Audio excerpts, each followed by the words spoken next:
তোমরা ও তা আপনি এখানে কতদিন ধরে আছেন?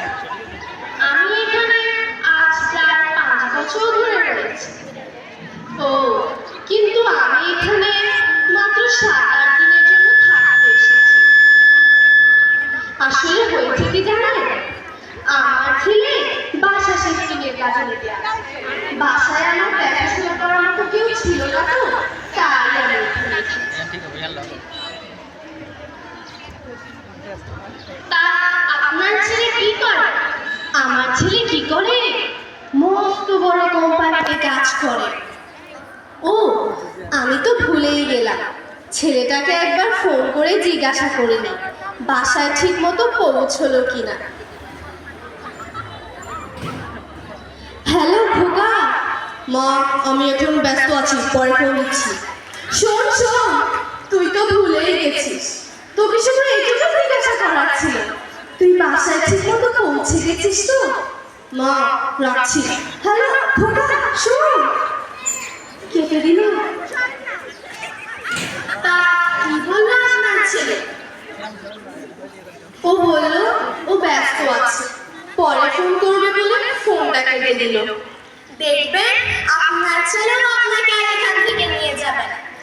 আমার ছেলেও তো বলেছে মাত্র 5 দিনের জন্য আমাকে এখানে রেখে যাবে। কই আজ 5টা বছর হয়ে গেল, একবারও খোঁজই নিল না তার এই দুঃখিনী মা আজ কেমন আছে, আদৌ বেঁচে আছে নাকি মরে গেছে। কি আমার ছেলে ওরকম না, অনেক ভালোবাসে আমাকে। দেখবেন ও আমাকে এখান থেকে ঠিকই নিয়ে যাবে। আমি আমার খোকাকে একটা ফোন করি। হ্যালো খোকা। মা আমি একটা মিটিংয়ে আছি, পরে ফোন দিচ্ছি।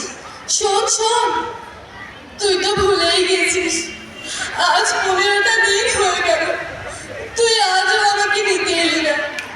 মা আমি 7-8 দিন পর তোমাকে নিয়ে যাব। কিন্তু খোকা শোন। কেটে দিল। আপনার ছেলে কি বললো? ও বললো আরো 7-8 দিন পর আমাকে নিয়ে যাবে। দেখবেন আপনার ছেলে আর আপনাকে এখান থেকে নিয়ে যাবে। তাই আপনার জন্য এটাই ভালো হবে এখানে থাকার অভ্যেস করে, না হলে আপনাকেও আমার মতো পস্তাতে হবে। কি আমি এখানে থাকার চেষ্টা মোটেও করবো না। আপনি যতই বলুন যে এখানে সময় মতো খাবার মেলে, অনেক বন্ধু হয়, কিন্তু তাও আমি এখানে থাকবো না। আমি এখানে কিভাবে থাকবো? আমার ছেলে থেকে দূরে সম্ভবই না।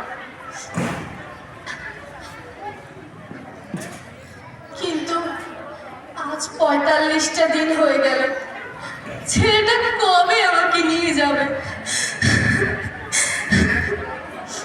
আসলে কি জানেন, আপনার ছেলে আপনাকে ছাড়া থাকতে ঠিকই শিখে গেছে, কিন্তু আপনি তাকে ছাড়া থাকতে পারছেন। আসলে কি জানেন, আমাদের ভাগ্যটাই দিনগুলো থাকার মতো আমাদের কোনো ঠাই নেই।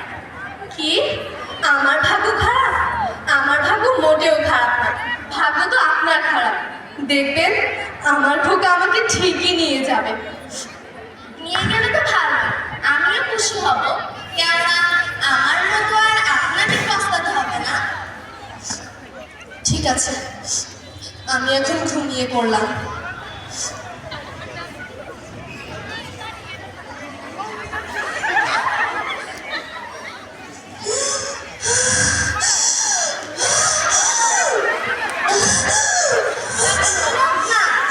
আপনি ঠিক আছেন তো? আপনি একটু আমার ছেলেকে ফোন করুন না। আমি এখনই আপনার ছেলেকে ফোন করছি।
বৃদ্ধাশ্রমের আসলে যে অসহায় মায়েদের আকুতি নিয়ে এবং ছেলের প্রতি ভালোবাসার আকুতি নিয়ে নাটিকাটি হয়েছে, চমৎকার একটি অভিনয়।